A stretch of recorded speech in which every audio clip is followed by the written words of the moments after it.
ಹೊಗಳ್ತಾರೆ. ಯಾಕಂದರೆ ಆ ಸಿನಿಮಾ ಚೆನ್ನಾಗಾಗಲಿ ಅನ್ನೋ ಒಂದು ಭರವಸೆ ಇರುತ್ತೆ. ನಮಗೆ ಎಲ್ಲ ಪ್ಲಸ್ ಪಾಯಿಂಟ್ಸ್ ಹೇಳ್ತೀವಿ. ಆದರೆ ನಾನು ಹೇಳೋದು ಒಂದೇ ಒಂದು, ಈ ಸಿನಿಮಾ ಎಲ್ಲರೂ ನೋಡಬೇಕು. ಯಾಕಂದರೆ ವಿಜುವಲ್ ಟ್ರೀಟು. ಆಮೇಲೆ ನಮ್ಮ ಕನ್ನಡ ಸಿನಿಮಾಗೆ 3 ಜನ ಒಳ್ಳೆ ಆರ್ಟಿಸ್ಟ್ಗಳು ಸಿಕ್ಕಿದ್ದಾರೆ. ಸೊ ನಾವು ಹೆಮ್ಮೆ ಪಡಬೇಕು. ಒಳ್ಳೆ ಚಿತ್ರಗಳು ಕೊಟ್ಟಿದ್ದಾರೆ. ಯೋಗರಾಜ್ ಭಟ್ರು ಯಾವಾಗಲೂ ಅಷ್ಟೇ, ಅವರು ಒಂದು ಸೀನಿಕ್ ಬಿಟ್ಟು ಯಾವಾಗಲೂ ಹೇಳ್ತಾರೆ, ಸಿನಿಮಾ ಹೆಂಗೆ ಮಾಡಬೇಕು ಅಂದರೆ ಅದು ಟಿವಿಲಿ ಬರುತ್ತೆ, ಮೊಬೈಲಲ್ಲಿ ನೋಡ್ತೀವಿ, ಅದಕ್ಕೆ ಕಾಯ್ತೀವಿ ಅಂತ ಮಾಡಬಾರ್ದಂತೆ. ಯಾವಾಗಲೂ ಸಿನಿಮಾನ ಥಿಯೇಟ್ರಿಗೆ ಬರೋಂಗೆ ಮಾಡಬೇಕಂತೆ. ಸೊ ಅದನ್ನು ಮಾಡಿದ್ದಾರೆ. Camera work is amazing and everything. Hari sir music ಮಾತಾಡೋಂಗಿಲ್ಲ, ಯಾಕಂದರೆ ಇದು ಆಲ್ರೆಡಿ ತುಂಬ ಪಾಪ್ಯುಲರ್ ಆಗಿದೆ. ಮನದ ಕಡಲು ಅದ್ಭುತವಾದಂಥ ಒಂದು ಯಶಸ್ಸು ಸಿಗಲಿ. ಆ್ಯಂಡ್ ದಯವಿಟ್ಟು ನಿಮ್ಮ ಮುಖಾಂತರ ಎಲ್ಲರಿಗೂ ಕೇಳ್ಕೊಳ್ಳೋದು, ದಯವಿಟ್ಟು ನಿಮ್ಮ ಅಮೂಲ್ಯವಾದಂಥ 2.5 ಗಂಟೆಗಳನ್ನು ಬಂದು ಈ ಸಿನಿಮಾ ತಂಡಕ್ಕೆ ಪ್ರೋತ್ಸಾಹವನ್ನು ನೀಡಿ.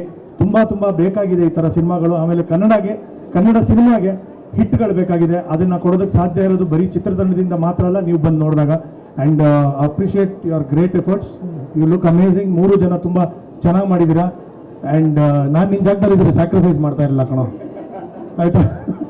ಅಷ್ಟು ಒಳ್ಳೆ ಬುದ್ಧಿ ಇರಬಾರ್ದು. But okay, I wish all the very best. ಮನದ ಕಡಲು ತುಂಬ ಒಳ್ಳೆ ಯಶಸ್ಸನ್ನು ಕಾಣಲಿ. And good luck to you.